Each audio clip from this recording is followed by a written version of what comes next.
So, welcome to another episode of The Main Cut. I am your co host, Jade, founder of Main Hookup, and I'm with our head of education community, Katanda. Questions that people are asking.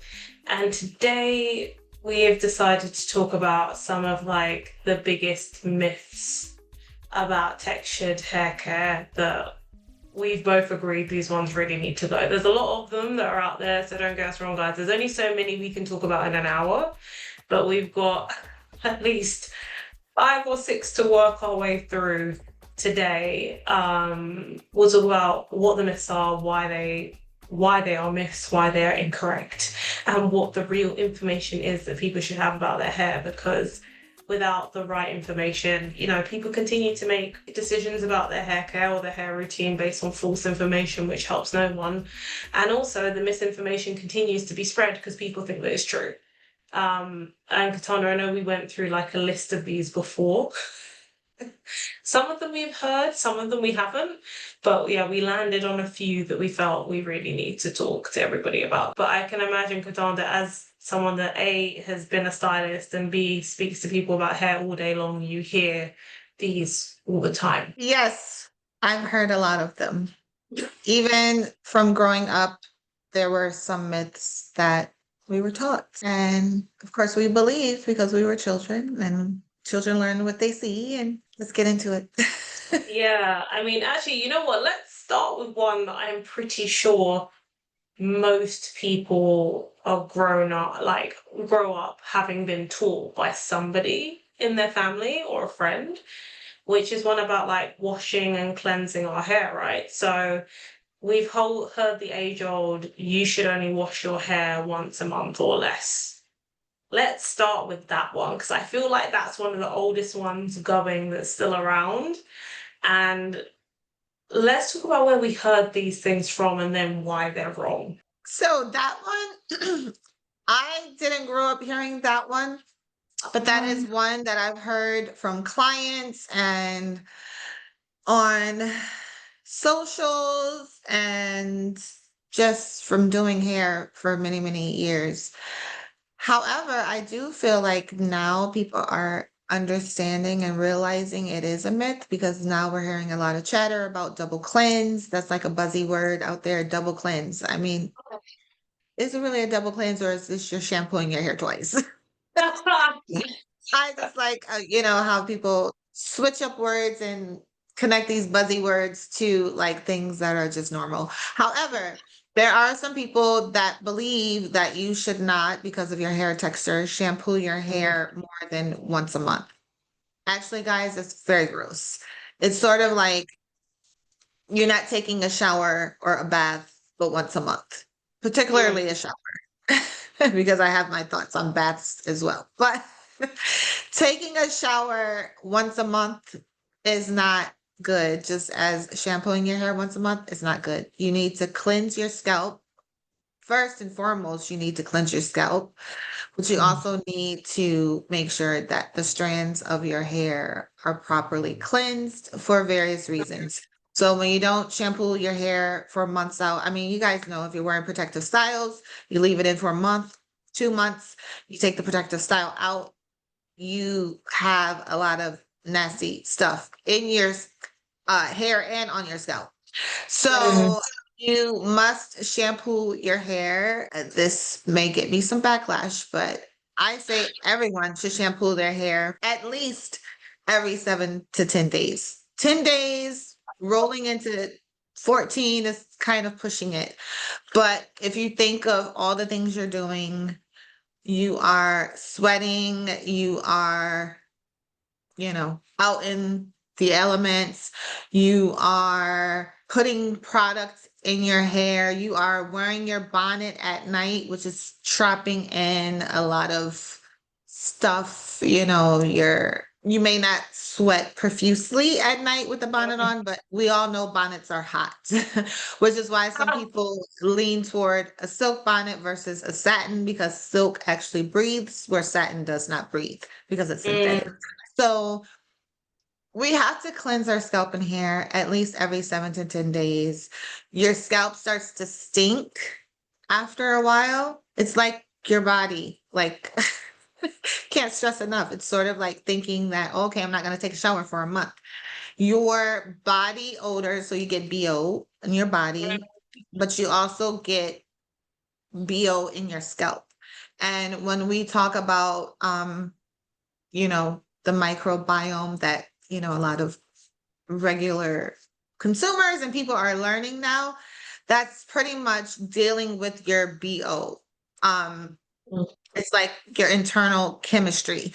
So I know I can tell when I need to shampoo my hair because my scalp, it may not stink, but it's starting to I'm starting to smell that natural sebum that's excreting from my Mm. scalp. And sebum, I don't know if you guys know, but sebum does not smell good. Especially if you're a person that eats a lot of foods that have a lot of spices. If you Um, are, that's interesting. unfortunately, if you are a person that's smoking, that sebum is going to stink. If you are a person that, I don't know, drinks alcohol on a regular basis, and I'm talking like hard liquors, not like a glass of wine here or there, but it comes through in your body odor. It's sort of like your sweat glands in your Interesting. body. You smell that stuff. You smell it in Yeah. your scalp as well. And you know, we just need to cleanse our hair and scalp. If you don't want to actually shampoo because you do fear that you're gonna, strip your hair of its natural oils, which you're not, but then you can co-wash. However, Mm. co-washing also has its time or place. You should not co-wash your hair every single time you're shampooing your hair because you're not cleansing. So you do need an actual traditional shampoo. Yeah. You know what's really funny is that I remember hearing this a lot when I was growing up, but it always came from the lens that it was like connected with hair growth. And I think that's why people have stuck to it. And it's been something that's been repeated for so long because there's always been that aim and that objective. There is a bit of an obsession in the community with like making sure your hair is as long as possible, right? And gaining like length at all costs kind of attitude in some parts of the community. And I feel like that particular myth of only wash your hair once a month or once every couple of months or whenever was always really connected to length and growth.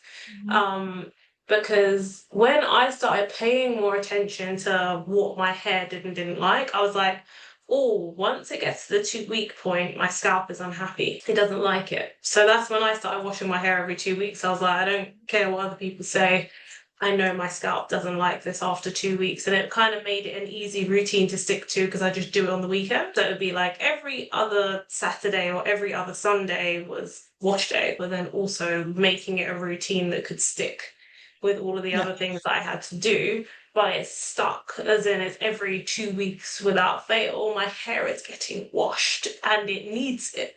So Yeah. I'm just really curious, and it would be good to hear from people in the comments, like who else heard that when they were growing up, and did it change as they got older when they started to pay more attention to how their hair and their scalp felt versus just listening to what other people were saying to them? Yeah. I think you're right. I think a lot of people did have that growing up. However, I come from a mom that she did hair. I Mm. come from a grandmother that was very big on hygiene and self-appearance, and you know, hair was her thing. Like she was a glam girl. She used to rinse my mom's and my aunt's hair with rainwater. Do not do that in 2025, guys. But with rainwater, they would put buckets outside to catch the rainwater because the rainwater had, some elements in it that your water from the faucet didn't have. And all of them had very beautiful, flourishing hair, even though, they didn't all have the same exact texture. Their hair Mhm. was really healthy, beautiful, thriving. And so yeah, she was one of those that she shampooed hair often. You know, However, I do believe a lot of people did have that where they thought, you can't shampoo your hair too much because, dirty hair grows. Dirty hair does not grow. That is the biggest myth of ever. dirty hair will stop growing because dirty hair means you have a dirty scalp, and a dirty scalp means your follicles are clogged. So, Mm, like, that is not true, guys. So, yeah. I just mean, that. it's good to know the science behind that for people to take that home and realize, which is dirty scalp, blocked pores, blocked follicles, can't grow. That equation, if people could remember that equation, that should help people to stop doing that. Yeah, it's it's just like, so what happens when your scalp gets dirty? It not only clogs the follicles, which the follicles are actually the pores of the scalp, it clogs Mm, them, and it also over time will cause inflammation, which inflammation then is attributed to some types of hair loss. So once again, it's the opposite. It's total myth. Shampoo your hair, please. yes. I mean, I feel like we've mentioned this in other podcasts as well, but we're gonna say it again for good measure. 10 days to 10, what, 7 to 14 days? I say Is that what we're 7 to 10 saying? days. I Yeah. say 7 to 10 days. 10 days for me is pushing it. 14 days, do not go beyond 14 days. Again, would you not take a shower for 14 days? I know some people do. They say you only need a shower. I don't know when they say that because I'm showering every day, like multiple times a day. And they're going to be long showers. But you do not want to go beyond 14 days. That is like the longest I would say to ever go without shampooing your hair. Not unless you have some, God forbid, something to where you can't shampoo your hair, brain surgery or something very serious like that.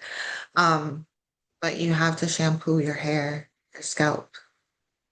Otherwise, we're gonna smell you coming, and that's not cool. I never want Especially that. for especially for ladies. Gross.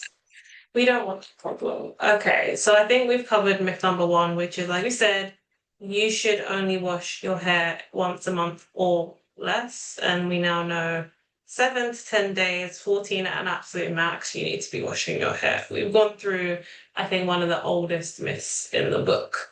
Um, but another one, and this is one that relates to hair growth. Because again, like I think a lot of people aim for growth and it's like length over all other things, even though I think we should be aiming for health, but that's kind of another conversation. But one myth is cutting your hair makes it grow faster. So we know this is a myth, but why is it actually a myth? I feel like a lot of people run away from cutting their hair anyway, but for the people who do, why is that a myth?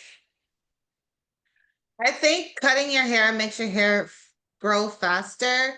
It is a myth, but I think what they actually mean is cutting your hair helps you in length retention. Mm, And if you're not saying length retention, then it means cutting your hair retains the length of your hair that's already grown from the scalp. mm, So it is a myth in that way when the message is delivered that way.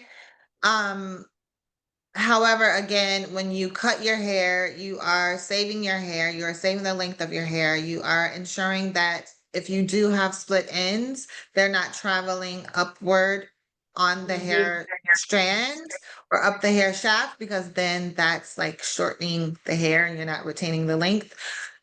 It also means if you get them often enough, you can prevent split ends altogether. yeah. It also means that you can prevent excess tangles in your hair, because when your hair needs to be cut or trimmed, it tangles excessively, especially near the ends. That's why you hear so many people talking about the fairy knots. Yeah, they're fairy knots, but Mm, they're fairy knots because you need to cut your hair. Like, you're not going to get fairy knots otherwise unless your hair needs to be cut or trimmed. mm, Fairy knots tend to happen when not only when the cuticle is like fighting each other and they're going different ways, but also when there is, different lengths of hair that are fighting and then they just wrap around each other and not up. So mm, keeping your hair nicely trimmed, nicely cut, um, and moisturize will prevent those fairy knots.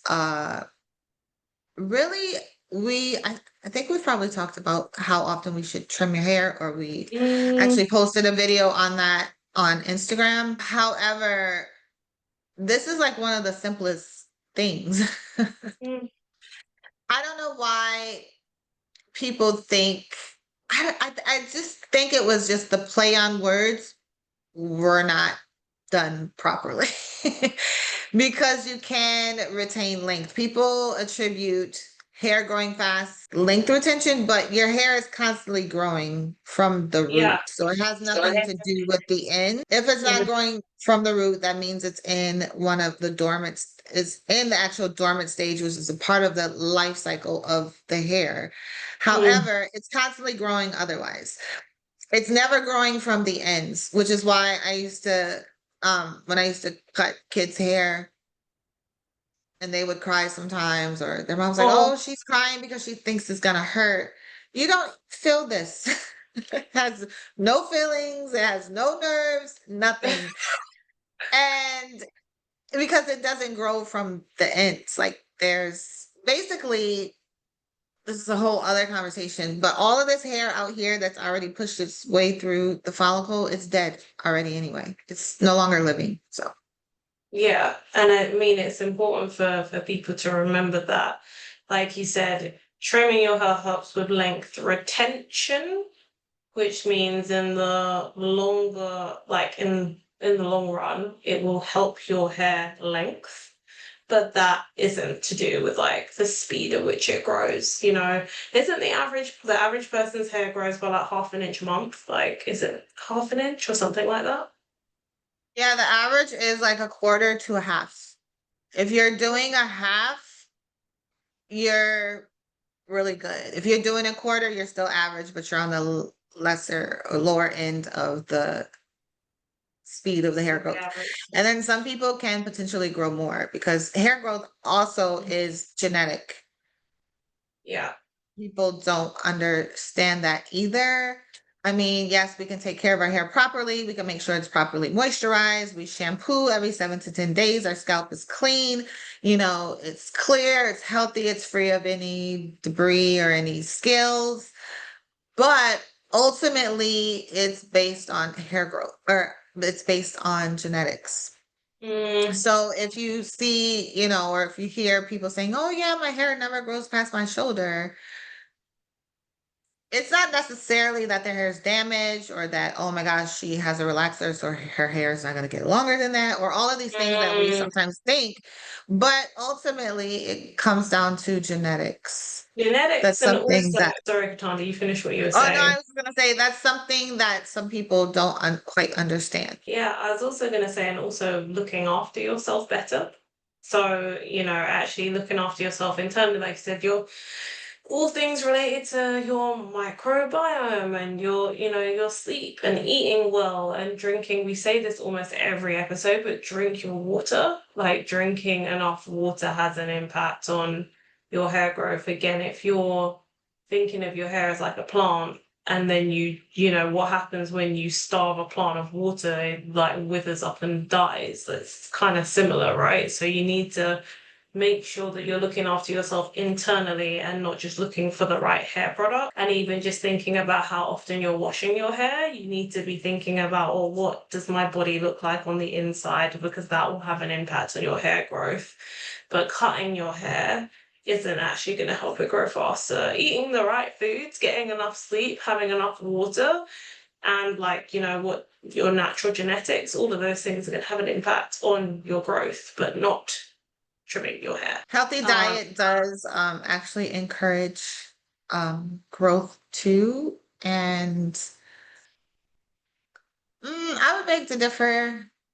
Products, yeah, but if you think about back in the day when we didn't have a lot of products for us with a lot mm, of, you know, healthy, quality, exotic ingredients, we were using those products and our hair was still growing.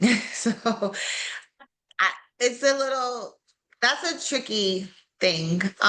But definitely eating properly, definitely, genetics, but cutting and trimming your hair on a regular basis will help with length retention. So that way you're actually seeing the growth versus, seeing the growth dwindle away. Um, but again, I always stress to people because sometimes we get into this comparison mode or what they're Mm, calling it now, imposter syndrome or something like that. You're comparing yourself to the next person. So you can't compare your hair growth to the next person's hair growth or your hair length to the next person's hair length because again, it's genetics. I mean, you could be in the same family. It could be your actual sister, same mother, same father. And your hair, one may have really long hair, one may have shorter hair. Yeah, you guys have the same DNA, but again, it's made up differently within your own personal body. So yeah. hair is science. Beauty is science. I always say that. The more I say it, the more you guys will trust and believe. But it is that's the basis of beauty, but actually hair for sure, it's science. Yeah, 100% it is. And I mean, it's also, like I said, I think those two are ones that come up over and over again. And I think it's important to not only recognize that they're myths, but then work on really undoing that process of not only thinking them, but the actions that we take because of them, right? There will be people that be like, I must trim my hair because it will make my hair grow faster. When it's like, no, stop your hair from like snagging. Great, but it's not going to make it grow faster. We've got a couple of health, like scalp health myths now, which is greasing your scalp daily promotes hair growth. Again, a lot of these are tied to growth, right? But there is a big, big thing of like greasing our scalp, and does that actually have a different, like, make a difference to our hair and our hair growth? So Katanda, what is your take on this myth? This myth is a touchy, tricky myth. Greasing your scalp does not make your hair grow, and that's just what it is. I mean, I got my scalp greased when I was a little girl, and my hair was very, very, very long, but that growth didn't come from the greasing of the scalp. It actually came from genetics. Especially with pomades and thicker viscosities on the Mm, scalp, again, is the same idea as it's clogging the follicle, it's blocking, it's acting as a barrier from the follicle to the actual environment. Your follicle needs oxygen to do what it needs to do. It needs oxygen for that blood to like flow and circulate as it should. So when you're applying grease, you're blocking a lot of that. It's sort of like when you are like skincare and yeah. you're applying so much heavy emollients, let's just say Vaseline on the face. You're clogging your pores and eventually you're going to get breakouts or you're going to start seeing, other things, blackheads, whiteheads, all other kinds of things going on because that pore needs oxygen. Like every part of our bodies need oxygen to function. We need oxygen to breathe. Oxygen is very important. So when you're putting something on that's acting as a barrier to that Mhm. entering in, especially the follicle, it's gonna eventually cause issues. Or it could, which is another, I don't want to say it's a myth, but it's like an old school saying, it could stunt the growth. And it will Ah, stunt the growth. So no. I mean, there's also like, where did this come from? I feel like greasing your scalp has been a long term, almost like a bit of a traditional thing. You know, when you were getting your hair done as a little girl, with your mom, your auntie, your grandma doing your hair, that was just part of the routine and people didn't ever question it. And now it's gone from, oh, it's part of the routine to it helps your hair grow to no, it doesn't. But do we know where that actually stemmed from and why people did it in the first place? I don't know why. I think it's because it felt like the right thing to do to moisturize, to lubricate the scalp because you also don't want your scalp to get dry and flaky. So people sort of think that oiling or greasing the scalp will prevent the scalp from getting dry and flaky, Mm, whereas there is a condition of the scalp that is caused by overly excessive oil on the scalp, which is, say for instance, you have flakes, which is typically dandruff, which dandruff does come from oiliness. I guess overcompensating for the lack of something, but now you're encouraging something to produce more.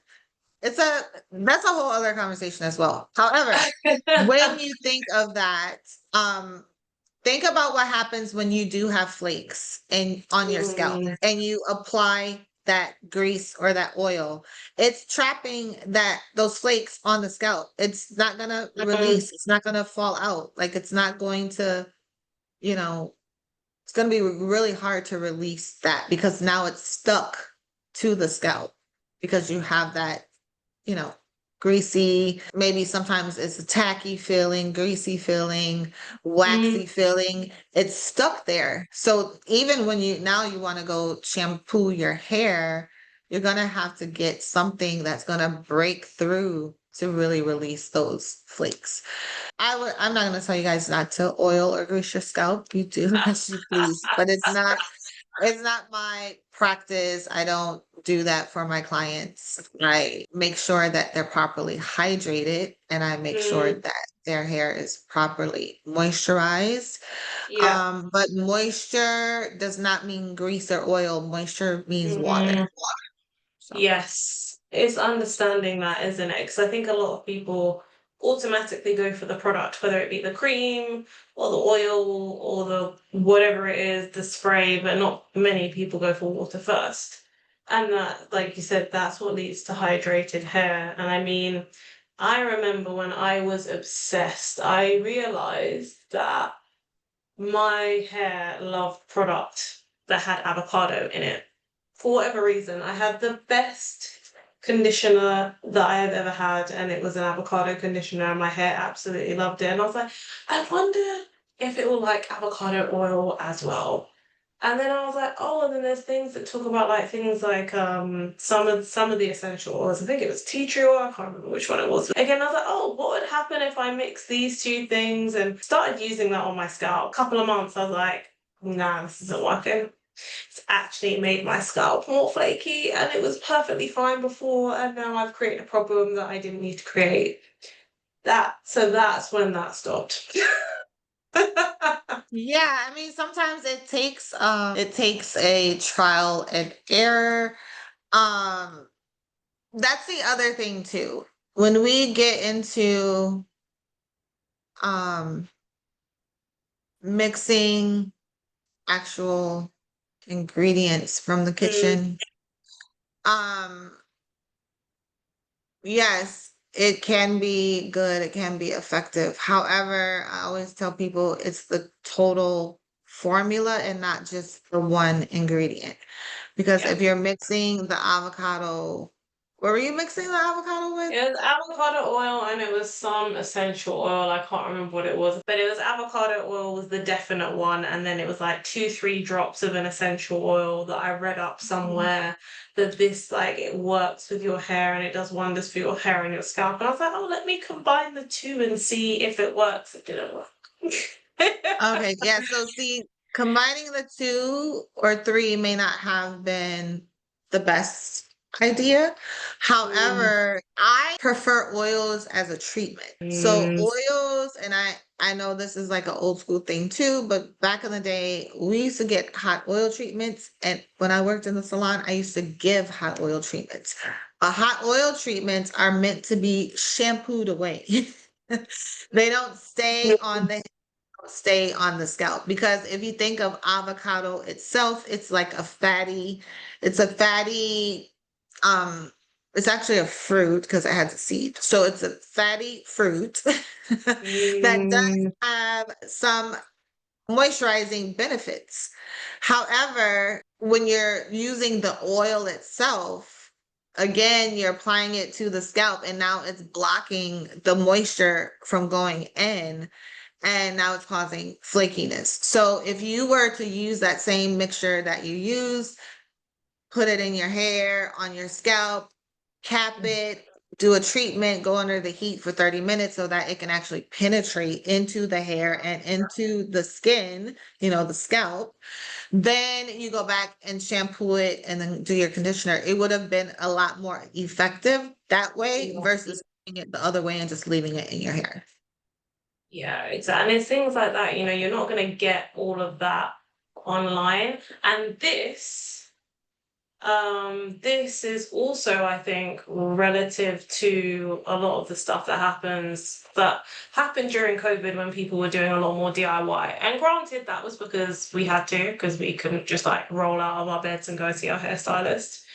But there's always that for me that you need to have a professional in your corner who can help you to make these decisions so that you don't just go off and say, yeah, I know this works.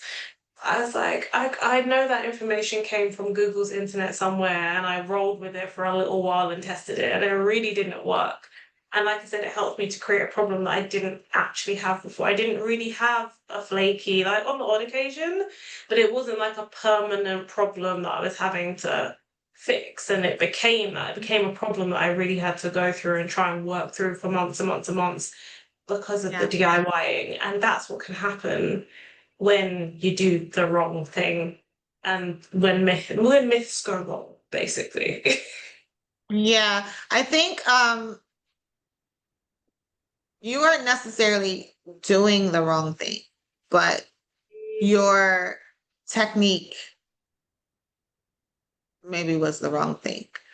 Yeah, Um, because you were using it as a leave-in, and then depending to how often you were doing it. So that is what caused the adverse reaction, which happens a lot of times with many things. Excess oiling of the scalp is never good, just because scientifically it's not, which is why, we like to share products, regimens, and we like to hmm share uh, routines and techniques and things that we do, but everything is not good for everyone. yeah, Um, Perhaps the person that you saw using that or doing that, maybe it worked for, maybe she didn't go enough into detail of how much she was applying or how much she was mixing. And essential oils, you have to be very, very, very careful with in itself yeah, because they're highly concentrated. yeah. And that's another thing. I have this thing for oregano oil. And oregano oil, essential oils, guys, are actually natural healers or healants. Healants or healers. Mm, Can use these things which are natural that will actually heal certain things. So I have this thing for oregano oil. We know everyone's now talking about oil of oregano. You should take a shot of this, a shot of that. Please don't do that. mm, It is very potent and uh, it does all the things that it says it will do. And it works okay. wonders on the skin, but you have to be very careful. I Mm, I have dissolved, I have a lot of skin tags, little Beyonce going on because Beyonce has skin tags, but skin tags here on my face, on my neck. And so sometimes, I would like to have less of them because you get more of a smoother look to your mm, skin. And so instead of going to they call it DPN removal. I think it's DPN removal. Yeah, DPN removal. And it's the medical term of what these skin tags are actually called.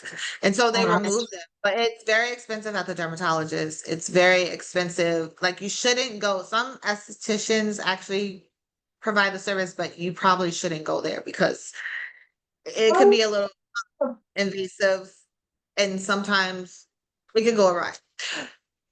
I actually have gathered my oregano oil and burned them off myself.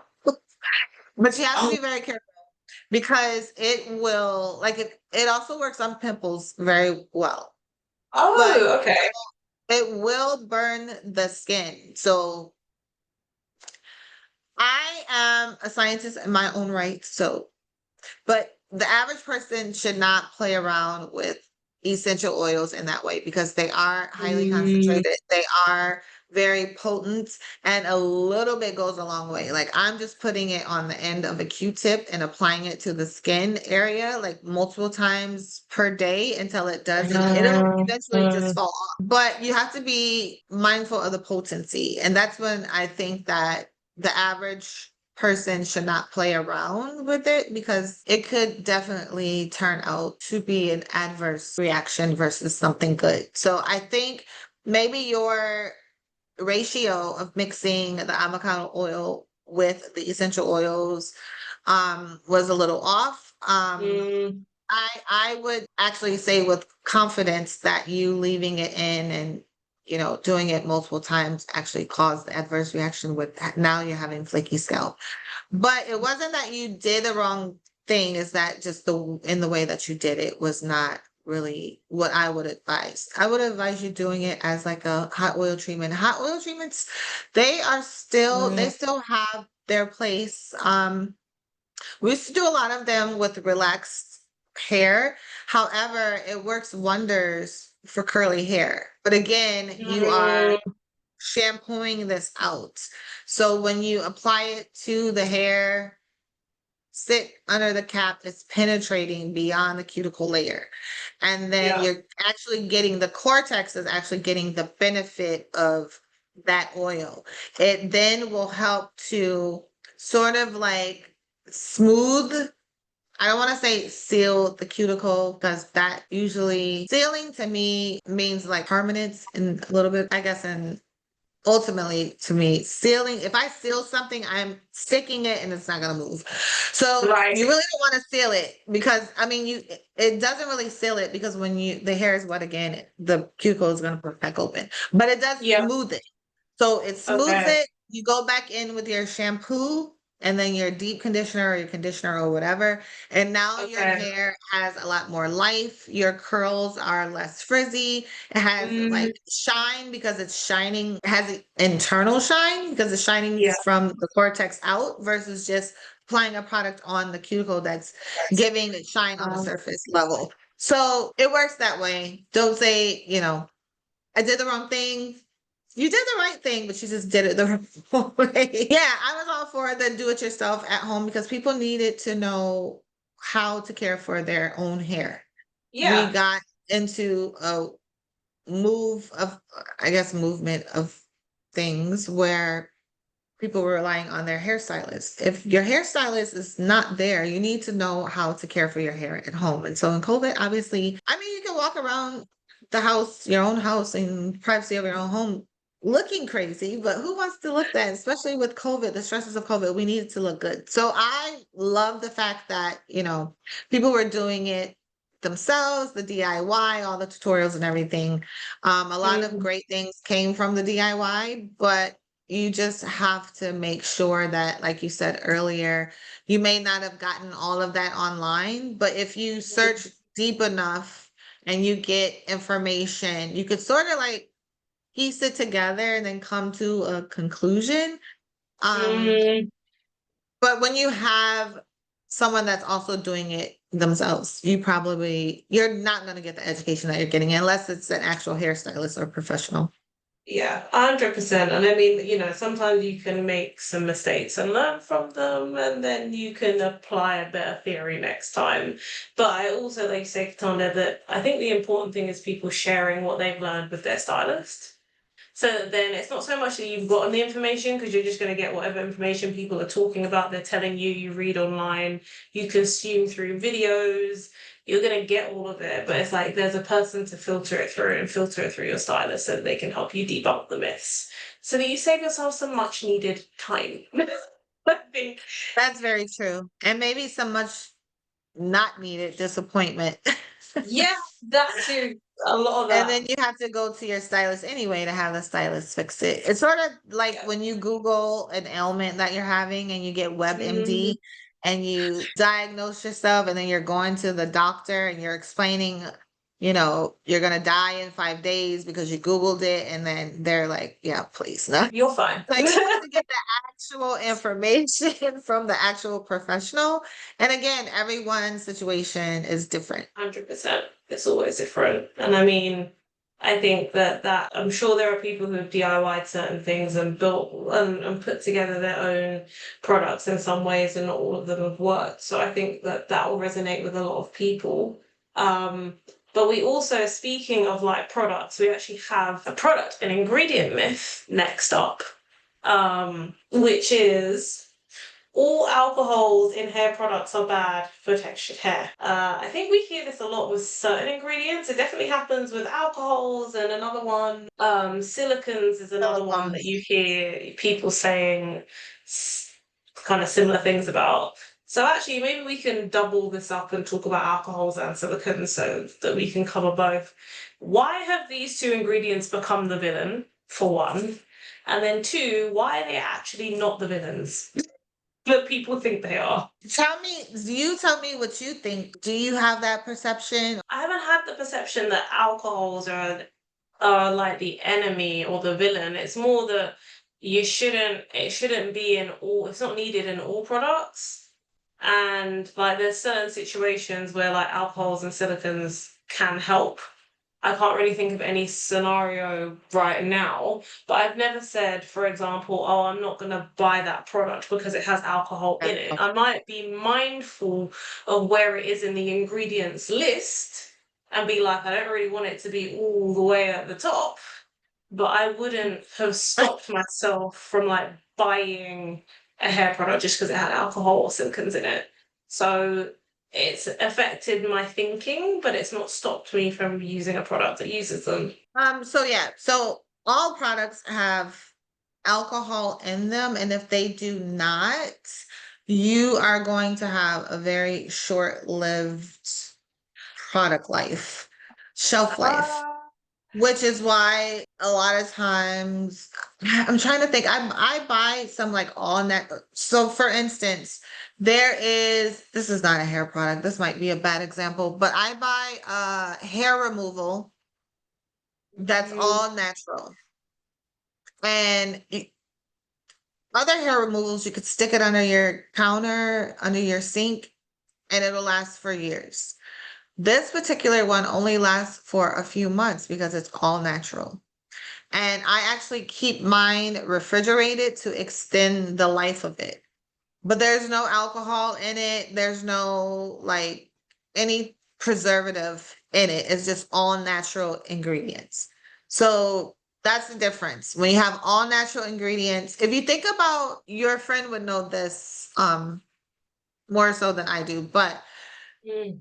if you think about Lush products, for Yes, the most part, they're all natural. And you will see a very that is short date. expiration date on there Yeah. because they don't have a lot of preservatives that they're going to preserve this for the shelf life of like 3 years down the road. You Mm. have to hurry up and use your Lush products. I mean, you're always eager to do that anyway because they're so yummy and it just smells so good. But that's another example of a not like a all natural product line Yeah. that you cannot keep for a long period of time. There is I'm trying to blank, but there are some other things that I actually do purchase, and they're not hair products. Oh, there are. Okay, so there's this line called Vita Hair Growth, all natural. It's one of my favorite hair care lines for nourishment of the hair. Again, I like it because it is all natural. However, their bottles, I think they're like 12 ounces. I don't believe they're 8 ounces. They're either 10 or 12 Okay. ounces. So they're bigger than usual. And they only give you like a 3 month, shelf life on there because they're all natural. And you can actually see like there's a shampoo that I really, really love. It has like cinnamon in it and like all this good stuff. Oh, And you will see that it starts to, first of all, you'll see the color change. It's actually a gel-like shampoo, so it's like transparent, but it's like Um, a brown transparent, so you see through it. When it starts to separate, you can see like the ingredients are clumping together and it's changing the form of the product. So you have to interesting. really, really, really use it up. And I've wasted a lot of it because I don't use it enough, particularly the shampoo, because you always use more conditioner than you do shampoo. Um, Mm, but you can shake it and it'll kind of go back together. It's sort of like when you have products that are oil and water mix and they will yeah, separate and then you have to shake it back. Well, that's what happens to hair care products and other products that are all natural and they don't have those alcohols in them as preservatives or the other right. preservatives in them. So that's the example. I'm glad I thought of that. That's the example that I wanted to use for the hair care products. It's so good. Also, it's like food. It'll start to smell funny when it's going Oh, bad. And okay. at that point, it's not good to use it on your hair because it's spoiled, like literally, like Yeah. it's expired. Which with regular products, and this is where I'm getting to, that have these alcohols in them, it stabilizes the formula. You can use Mm, it, you know, years down the road. You could put it under your sink. It's been on the shelf in the warehouse. It's been on the shelf at the store for however long, and it will last mm, you. However, there are good alcohols.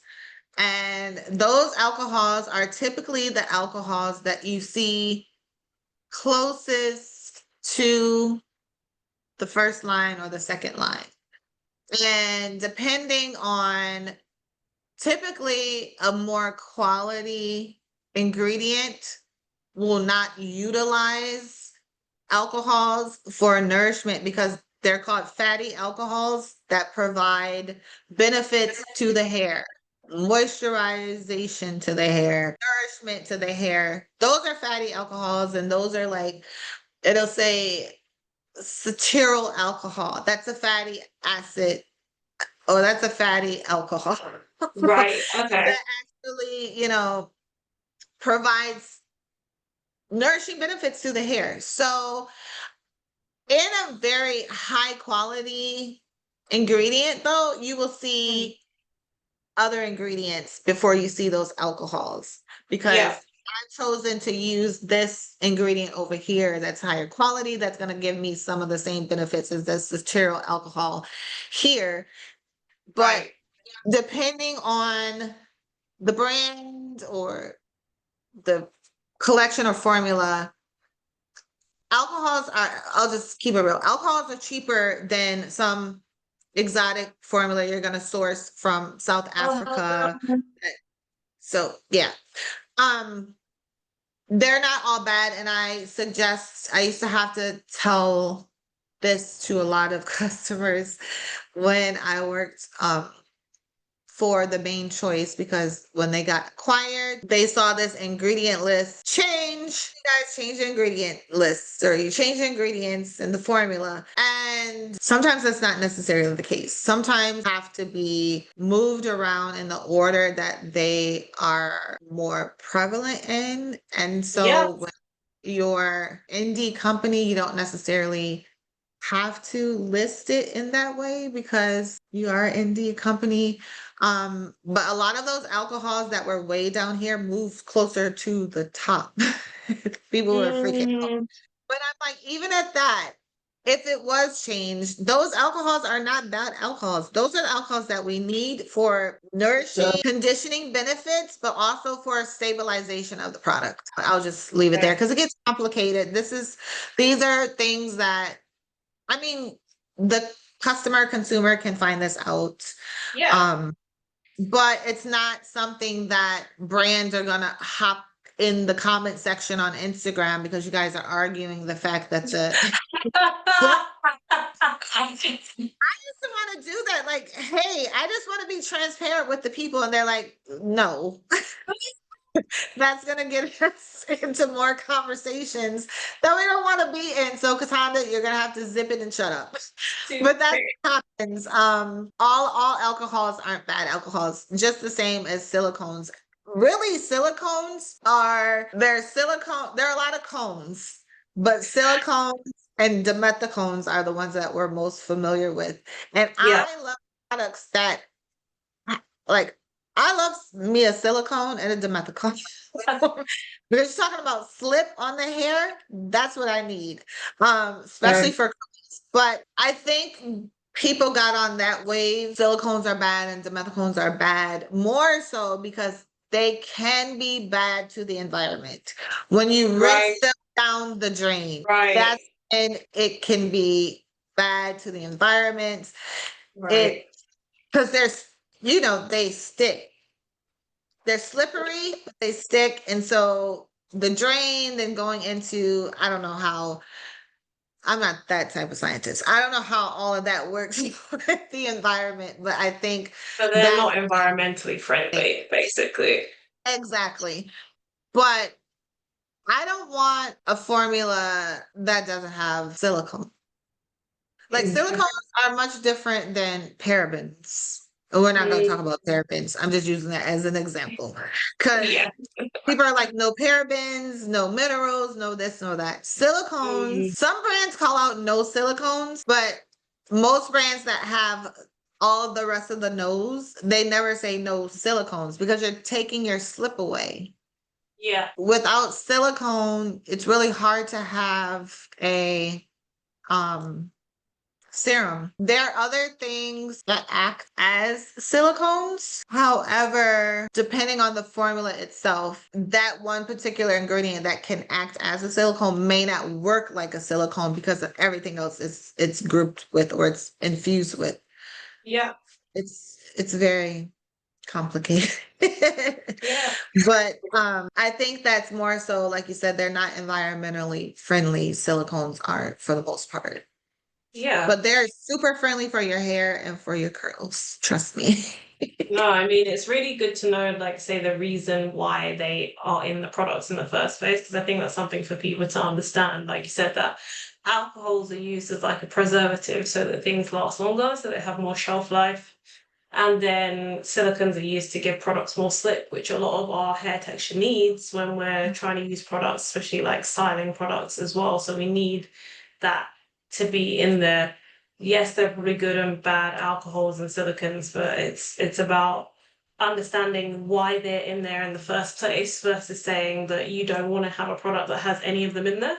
Because unless your intention is go to a Lush, and you can get, there is a black hair range at Lush, people. So yes, you could go there if you really wanted to get your hair products and say that you only want to go for a brand that's like totally natural. That's an option. But then you have to accept that they come with a shelf life and you need to be able to use that product within its shelf life. Otherwise, what you're going to have is a product that can't be used at all that you spent your money on. So Yeah. I think a lot of it is understanding why those ingredients were put in the first place. And then just being mindful of, the type of products that you choose to use after that. But understand what the ingredient is for before you say that it's banned. Yeah, please don't just jump on the bandwagon of, there are a lot of people tend to jump on the bandwagon when it comes to beauty, hair care. Like, just don't be so quick to jump on.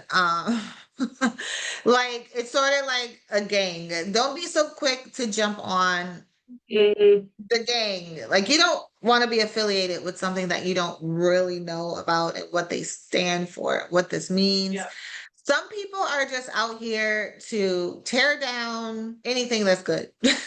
Mm, I would say from experience, I've tested and I've had to test products where, and I tell you guys this all the time, but it's so, so very important. We've tested products where we've had to remove certain things from the products, mm, from the formula. And when you remove that certain thing, albeit maybe a silicone, it will not perform the same. Is a big difference. I don't care what they would put in it to replace the silicone, it was not working. And if it wasn't because legally it had to be removed because it was blacklisted, then we probably was leaving that silicone in there because you are not getting the same performance. So it's just one of those things. It's like, I say this all the time too. It's like your grandmother's pound cake. Try to substitute it for something and it's just not doing the same. You bake it. Maybe your grandmother's pound cake is super moist and good and it just melts in your mouth, and then you remove that ingredient and replace it with something else, and now your grandmother's pound cake, everything else is the same, but now your grandmother's pound cake is dry and crumbly and it does not melt in your mouth. It's the same thing with formulas for hair products. So Okay. some things just cannot be replaced. Yeah, I mean that's good. A good analogy and something for people to remember, especially when they're trying to knock products out of their range because of certain ingredients they use. I think if there's more knowledge about what each ingredient is actually for, it will help people to reconsider whether that's like necessary or not. I don't think it's necessary to say that you can't use a product because it's got alcohol in it or silicones. I think it's about saying, well, what kind of hair product is this? Does this particular product require that thing? And if you're really anti some of those ingredients, like I say, the all natural brands do exist, but you have to accept they come with a limited shelf life. Two, like I love Vita hair growth, and I also love Lush products, and the shelf life, you have to make sure that you're about to be using it, especially the Vita, because the quantities, like the sizes are so Yeah, big. You're probably really not unless you have like if you have a multi-family home, yeah, I'm just one person, so I can't possibly use up that much shampoo. And I do shampoo my hair every 7 to 10 days, and I still mm, couldn't use it up fast enough. So you just have to be mindful of that, and do not try to stretch it too far beyond what they tell you, because it yeah, could cause some really adverse things. Like yeah. I had a friend that did something to that effect, and her hair matted up terribly. Um, It was a nightmare. And oh no. finally, kind of chalked it up to what happened. But don't try to stretch the expiration Yeah, dates of things. Like just like you won't stretch your expiration date on your milk. yeah, Hopefully you're not still drinking actual cow dairy milk. But if you are, if you stretch if you stretch that, it's gonna curdle, it's gonna sink, it's gonna discolor. You are not gonna be able to drink expired milk. So do not use your expired haircare products, makeup products, skincare products, please. yes, let's not do that. Let's not do that at all. But we have one more myth, which is about styling and manipulation. So we'll wrap up with this one. Um, and it is protective styles can be left in without any maintenance. I feel like this one has been knocking around for a very long time. I can't even remember how long ago I have heard this, but for those that have had like their braids, their twists, their goddess braids, their faux locks, their cane rows, even their wigs, like all their weaves, whatever it may be, there are always people that feel that they can just be left in without having to do anything to maintain your scalp. That is a myth for us, but it feels like the truth for many people. And I feel like it kind of links back to what we were saying earlier about washing our hair, which how long would you go without letting your scalp like breathe and without washing it or without trying to like look after it in some way? It's probably not ideal to have a 2.5 month style that's in and then do absolutely nothing with your hair or scalp in that time. Like, I don't see that helping your health of your hair, the health of your scalp. Um, that sounds like that would definitely be more problematic than helpful. But Katanda, from your side, what have you seen? Like, have you seen anything with people trying to follow that path, and what is it exactly that you would say to people to help them understand that this is a myth and it's not the truth? So protective style is made to protect your hair. Yep. If you're not, this is a really simple one. If you're not protecting your hair underneath the protective style, it's no longer a protective style. You cannot leave your protective style in for 17 weeks and not do anything, one, to the protective style itself, but two, to the hair, your actual natural hair underneath the protective style. So if you're getting braids, I'll just use that as a quick example. If you're getting braids, you cannot leave your braids in that whole time without addressing your actual natural hair within the braids. You cannot leave it in without addressing the scalp, the braids. People tend to rock their braids for all this time and they never touch the scalp with, I mean, there's so many things now. You have braid sprays that help to not only soothe, but it helps to sort of like refresh. And when we say refresh, we mean like it's providing some sort of cleansing. It will help to eliminate a lot of that buildup that you get at the base of the braid in your natural hair. Like there's so many products nowadays. However, you can use your micellar water to cleanse the scalp of your braids. If you don't want to go out and buy actual products for, that for actual hair, I'm sure we have some micellar water. It's very popular nowadays. Use it on your skin. I love it. It does what it's supposed to do quickly. It's convenient. It doesn't create a lot of mess. All you need is cotton swab or a Q-tip. Micellar water a little bit goes a long way. You can use that to address the scalp. You can shampoo your hair. Who said that you have braids and you can't shampoo? Yeah. You can shampoo braids. You don't go in and like 100%. vigorously, shampoo the lengths of the braids to disrupt the braids and cause frizz and all of that. But again, the focus is here at the scalp and at the base of the braid because you want to protect your hair. So when you get that buildup at the base of the braid on your natural hair, it could break your hair. Who wants the hair to be broken down to the root? Because if you don't release it properly, it'll just come right out. If you don't use, that's the other thing when you're not only rocking these protective styles, but when you're going through your takedown of the protective style. If you're not going to your stylist, that should be very well versed in takedowns and how to properly do it so that it's not causing breakage, so that they are not just ripping the hair out at the base where you have that, buildup. Then you should really know how to break down that sebum, debris, dirt, and everything that's collected, lint. People get lint caught up in braids. Yep. You have to know how to break that down to release it. So making sure that you're caring for your natural hair, your actual hair under these protective styles is very important. But also when you have the protective styles in, I don't care if it's a sew and weave. Do not go like 6 weeks with your sew and weave and never go get it shampooed. That's Yeah. gross.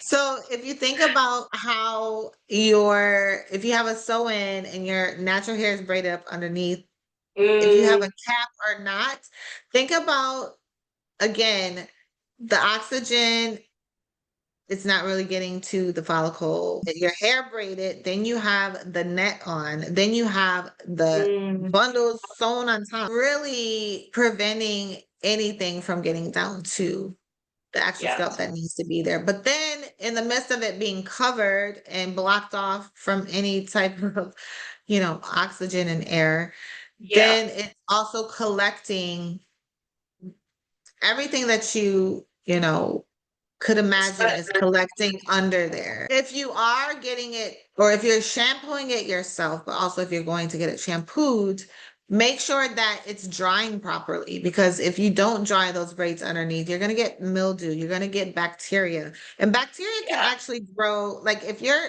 not only in a protective style, but like what we talked about before, if you're not shampooing your hair but once a month, bacteria can grow on your scalp, fungus, and like all of that. And so there's No a one wants lot that. to go with this. So please protect your hair. Make sure that you are protecting your hair and your scalp underneath the protective style, but you're also Yeah. caring for your hair and your scalp under the protective style. Yeah. And if you are struggling with it, then you probably want to go see a stylist that Mhm. is an expert in this area. Or you can hop on YouTube University and find out information on how to do these things. You can go to Main Hookup's page on Instagram. I leave a lot of tips and tricks about how to do certain things. Mhm. Main Hookup has a whole directory of stylists that you could seek out, stylists in your area. But please protect your hair underneath. That is actually Yeah. a myth that, oh, I can get this protective style and I don't have to do anything to my hair. I can get this protective style. Mm. Please, especially you lace front wig wearers. Can we stop? That's going to be another topic for another, because we need to talk about that, because the hairlines, not only that, but the actual skin on your face, you're getting infected. You're like, Mm. that's going to be another topic. That's the protective style as well, but we're going to have a whole show for that because there's a lot Wig going on with that. maintenance. But just because it's a protective style doesn't mean that it doesn't need any maintenance. It needs maintenance. You need to be prepared to put the work in to do that maintenance. Otherwise, you will just defeat the purpose of having a protective style. You can't do that yourself. Then it's just going to mean headache further down the line. And it's usually headache that nobody really wants or cares for. Um, but that's all of our myths today. We've now been through the list, and we went through 1, 2, 3, 4. We went through 5 of them, and there's so many others. Katanda, is there anything else, like, if there's one thing that you really want people to remember from this conversation, what would it be? Um, just remember that when you hear something, everything is questionable. Um, make sure you fact check it and do Yeah. not like believe in myths. We are here to myth bust, not to add to them. Yeah. Agree. So yeah, make sure you do your research. And if you have questions, you can always circle back in these comments or go over to Mm, Instagram and circle back. Main hookup comments, come slide in my DMs. I am constantly, for some reason, having countless conversations about this stuff, even in my downtime. ah! It doesn't escape me, but I'm always here to help, and that is what our goal is, to make sure that we are properly educating you guys on not only how to care for your textured hair, but the Mm, various ways, colored hair, protective styles, short hair, long hair, 3 type hair, 4 type hair. You know, we're here to assist you in helping you with all of that. So yeah. that's what I was saying. No, I agree. And I mean, I think if there's anything that I want everybody to walk away with after listening to this, it's that not everything that we grow up listening to is necessarily good for us. Not all of the information that we consume online is necessarily going to help us either. It's really about getting the information from the right place. And if there's one thing to remember, please, if you hear something and you're unsure, ask your stylist. Ask them, because like I said, you can't stop the information from making its way to your ears with all of the stuff that's online, with all the videos that we all watch and that we consume and that people share with us and the articles that we read. So it's going to be impossible to stop myths from making their way to you, but you do not have to live by them. You know, you just have to ask the right person or the right people the right questions, and your hairstylist or us, you know, other people in the community, educators, they're the right type of people to ask. So just ask that anyone who is listening bears that in mind. We have reached well over our hour. So thank you to everybody who's listened to the episode so far.